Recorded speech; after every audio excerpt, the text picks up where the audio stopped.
Hello po sa lahat. Ngayon po ay i-rate ko po yung aking childhood snacks nung bata pa po ako. 40 years old na po ako kaya namiss ko po yung mga snack po nung bata ako. Okay po, try po natin. Ito po, may plastic bag dito ng puno ng snacks. So, first, we have pochi. I remember this. Masarap na masarap po. Favorite ko po ito eh. Still the same pochi po. 9 out of 10 po ito. Sarap. Pochi is good. Next po. Pulburon. Nagbago siya ng wrapper pero ako hindi sila nagbago ng quality. Ayan po natin.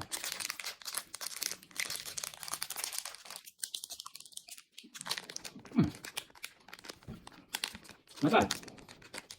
Still, Todo Lux, 8 out of 10. Sarap. Still good. Okay. This one my favorite po ng bata ko. Chocolate. Dati po hindi kami nakabili ng chocolate. I mean like, for the chocolate, ito po yung lagi ko pinakain. Let's try it again.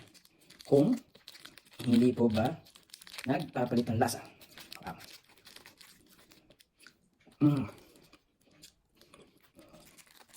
Still so good. And then, afterwards, ito yung ginagawa ko po.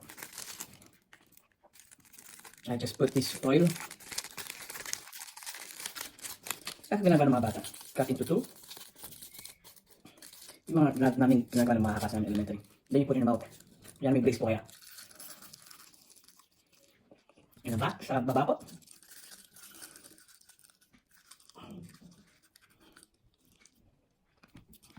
Tara, yan po yan. Pero dati kung sa elementary kami. So, chocolate. So good. Asin mo po ito. Next one. We have, wow, how. Honestly po, sobrang surprise ako din meron ka pang how at this time. Ito po yung one of the favorite na pinibili ko ng elementary kasi mura-mura po yan. Now, tignan po natin kung hindi pa rin nagbabago.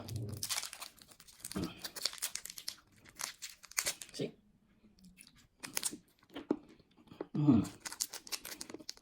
This is the same how. 10 out of 10. How, you're the best. Still milk powder candy. So good. Madami may tubig pa ako dito. Hello po. Pero matatamis ko parang ko dito eh. So. Cheers. Oh my god. How. You're still the best. And the last one for today ay oops. Max. Wow. Ito yung ginagamit namin nung high school na po ako nun. I mean, binibili ko Max cherry flavor.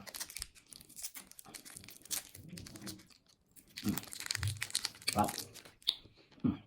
Still good. Hindi pa rin nagbabago. 9 out of 10. Sobrang sarap pa rin po ng Max.